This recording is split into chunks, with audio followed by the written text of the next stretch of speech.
तो म्यूजिक बॉलीवुड का बहुत बड़ा पार्ट है। सच कहूं तो अगर बॉलीवुड को समझना हो तो उसका म्यूजिक समझना जरूरी है। हर इमोशन का एक गाना होता है, प्यार, हार्ट ब्रेक, सेलिब्रेशन, नॉस्टैल्जिया, सब कुछ। बट उसमें भी एक कॉमन प्रॉब्लम है। जब किसी ओल्ड क्लासिक सॉन्ग को मॉडर्नाइज करने की बात आती है तो बॉलीवुड अक्सर उसको जबरदस्ती EDM beats, unnecessary drops and overproduction के साथ रियून कर देता है। ओरिजिनल का सोल कहीं खो जाता है और रीमेक सिर्फ एक नॉइजी वर्जन बन के रह जाता है। और इसीलिए जब भी कोई रीमेक आता है ऑटोमेटिकली एक्सपेक्टेशंस लो हो जाते हैं। बट यहीं पर आता है एक जेन्युइन सरप्राइज, तू मेरी मैं तेरा तू मेरी का नया सॉन्ग, जो एक्चुअली में एक ओल्ड क्लासिक का रीमेक है, यानी कि सात समुंदर पार। और सरप्राइजिंगली ये रीमेक वही गलतियां रिपीट नहीं करता जो नॉर्मली हम देखते आए हैं। काफी स्मूथ और लो फाई स्टाइल का ट्रांजिशन है इस एवरग्रीन सॉन्ग का, जो जेन्युइनली काम करता है। ओरिजिनल मेलोडी को रेस्पेक्ट भी यहाँ पे दिया जाता है। उसकी पहचान को छेड़ा नहीं गया, बल्कि उसको एक फ्रेश मॉडर्न टच के साथ लाया गया, बिना उसकी सोल को खत्म किए। सुनने में ये सॉफ्ट लगता है, सूदिंग लगता है और फोर्स बिल्कुल नहीं लगता। और एक बार तुमने ये सॉन्ग सुन लिया तो ये बीट्स और मेलोडी धीरे धीरे तुम्हारे दिमाग में लूप में चलने लगते हैं। मतलब ये वो गाना है जो शाउट नहीं करता,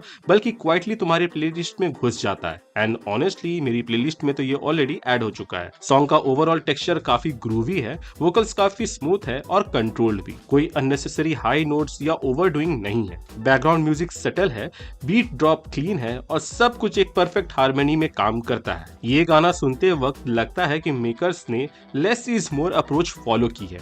बट जो चीज इस सॉन्ग को और ज्यादा एलिवेट करती है वो है इसका music video. Yes, music video का एग्जीक्यूशन काफी टेस्टफुली किया गया है। जो पूरा सेट डिजाइन है, जो लाइटिंग है, जो काम और सेंसुअल विजुअल्स है, सब कुछ स्मूथ एस्थेटिक क्रिएट करता है। कार्तिक आर्यन का स्लो डांस, कंट्रोल एक्सप्रेशंस और एफर्टलेस मूव्स, सब कुछ ओवर द टॉप नहीं लगता, बल्कि नेचुरल फ्लो में चलता है। मतलब ओवरऑल पूरी वाइब प्रॉपर्ली सेट हो जाती है। ये ऐसा गाना नहीं है जो सिर्फ सुनने के लिए हो, बल्कि फील करने के लिए है। और सबसे अच्छी बात, इसका ड्यूरेशन बिल्कुल परफेक्ट है। ना ज्यादा स्ट्रेच करता है, ना बोर करता है, बल्कि आते ही मूड बनाता है, एक सॉफ्ट डांस का फील देता है और फिर उसी गुड नोट पर ग्रेसफुली एंड हो जाता है। अनन्या पांडे और कार्तिक आर्यन दोनों मिलकर इस चिल और रोमांटिक वाइब को और बेटर बना देते हैं। स्क्रीन पर उनकी केमिस्ट्री सटल है और फोर्स नहीं लगती, जो इस टाइप के सॉन्ग के लिए बिल्कुल परफेक्ट है।